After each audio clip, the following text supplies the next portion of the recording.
khô khơi na bùa chào xìm vì tên nhà vút tùm nớp F16 drone trái lôi rộp mơn rộp liên $យកមកឆ្លៀនពៀនទឹកដីមានតែបងកងទ័ពទេក៏តស៊ូការពារណាជាមួយនឹងចៅឆ្លៀនពៀននេះហើយចំណែកឪពុកម៉ែភៀសឹកទុកឲ្យប៊ូស្រងក៏ចាយលុយរាប់ម៉ឺនរាប់លាន$ធ្វើមុខម្ហូប1000ផ្ទះថ្នោតហើយឥឡូវនេះធ្វើមន់មួយតោនទៀតធ្វើសឡកកោយកមកធ្វើមន់ដុតយកមកធ្វើអីជូនពុកម៉ែភៀសឹកណាប៊ូស្រងក្រុមហ៊ុនខ្មែរផលិតផលខ្មែរចូលរួមជួយច្រើនណាស់នេះហើយណែឆេះល្បីអីមកអស់ហើយបងគុណហើយអីគឺគាត់មកធ្វើម្ហូបឆ្ងាញ់ជូនពុកម៉ែភៀសឹករបស់យើងណាប្រើសា fresh sea ឯណាទឹកផមឯណាដើម្បីចាក់ធ្វើមុខម្ហូបឲ្យកាន់តែមានរសជាតិឆ្ងាញ់ហើយនេះហើយជាអ្វីដែលខ្មែរយើងចង់ឃើញគឺចង់ឃើញក្រុមហ៊ុនខ្មែររួបរวมគ្នាជួយពុកម៉ែភៀសឹកដោយសារតែពួកចៅឆ្លៀនពៀនវិច័យលុយច្រើនណាដើម្បីទិញសភាវុធទំនើបយកមកបាញ់យកមកធ្វើបាបខ្មែរជាពិសេសបងកងទ័ពគឺគាត់តស៊ូក្លាហានជំនះដើម្បីឈ្នះពួកចៅឆ្លៀនពៀនអត់ឲ្យវាឆ្លៀនពៀនទឹកដីបានទេអញ្ចឹងហើយក្រុមហ៊ុន Boost Strong គឺគាត់ចូលរួមចំណែកធំណាណែ Mr. Chris គឺគាត់យកមន់មកតោណាមន់1000ក្បាលយកមកធ្វើម្ហូបជូនពុកម៉ែភៀសឹកដូចគ្នានៅតាមមណ្ឌលភៀសឹកអញ្ចឹងសម្រាប់រឿងស្បៀងអាហារអីផ្សេងគឺខាង Boost Strong គឺគាត់ព្យាយាមផ្គត់ផ្គង់ឲ្យពុកម៉ែភៀសឹកគាត់មានភាពកក់ក្ដៅមន់ដុតក្ដៅថ្មីអូស្រស់មន់កំងភ្លាមដូចពុកម៉ែបងប្អូនឃើញពីម្សិលមិញអញ្ចឹងណាឥឡូវយកមកចំអិនហើយអញ្ចឹងហើយមានតែខ្មែរយើងទេដែលមានទឹកចិត្តជាពិសេសគឺក្រុមហ៊ុននឹងឯងក្រុមហ៊ុន Boost Strong គឺគាត់ជួយណាស់អញ្ចឹងរួបរวมគ្នាគ្រប់គ្រងផលិតផលនៅក្នុងស្រុកភេសជ្ជៈបើកម្លាំង Boost Strong គាត់ជួយច្រើនខ្លាំងមែនតើ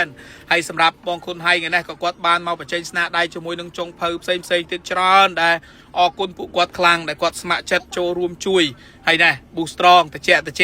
ពុកម៉ែបងប្អូនផលិតផលខ្មែរអូចាប់ពីពេលនេះទៅផឹកតែផលិតផលខ្មែរទេអត់មានផឹករបស់ពួកចៅសៀមអីណាទៀតទេអញ្ចឹងហើយសង្ឃឹមថាបាត់មុខផលិតផលថៃនៅលើទីផ្សារនានាដែលកំពុងតែល្បីព្រោះអីល្មមដល់ពេលហើយដែលយើងរួមគ្នារួបរวมព្រមត្រផលិតផលខ្មែរអញ្ចឹងណា Boost Strong ពូបារាំងពូអីបងចុងភៅបងដែលធ្វើការហត់អស់កម្លាំងប្រើប្រាស់ធម្មពលច្រើនបាច់ញើសអីហ្នឹងគឺពេលយើងធ្វើការរួចយើងញ៉ាំតិចទៅមានកម្លាំងវិញព្រឹសហើយដូច Mr. Chris ចឹងអូលេងហត់លេងអីធ្វើម្ហូបជូនពុកម៉ែភៀសឹកធ្វើសឡកកោទំនងមែនតើសឡកកោណាហើយអញ្ចឹងខ្ញុំបញ្ជាក់មកពេលគាត់ធ្វើហ្នឹងមិនតិចជាង30ទៅ40ផ្ទះថ្នោតទេព្រោះអីសរុបទាំងអស់1000ផ្ទះថ្នោតយុទ្ធនាការរបស់គាត់នេះខ្ញុំគិតថា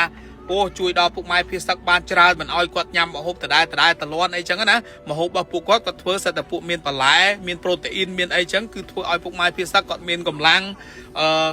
ប្រឆាំងឈ្នះជំងឺអីចឹងទៅបាត់ភាពផិតភ័យមានភាពកក់ក្ដៅដោយសារតែមានក្រុមហ៊ុនខ្មែរបន្តចូលរួមជួយ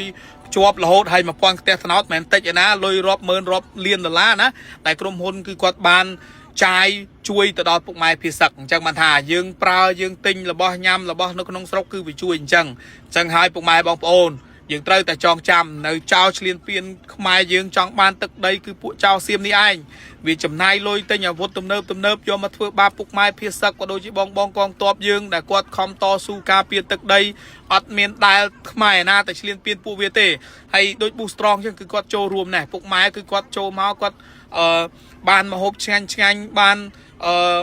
សិតតាស្បៀងអាហារដែលល្អដែល Boost Strong គាត់ចំណាយព្រោះអីទាំងផ្ទះថ្នោតណាហើយគេរៀបចំបានមកស្អាតជូនមានតាំងពីមាន់ដុតនេះជាកញ្ចប់ជូនឲ្យបង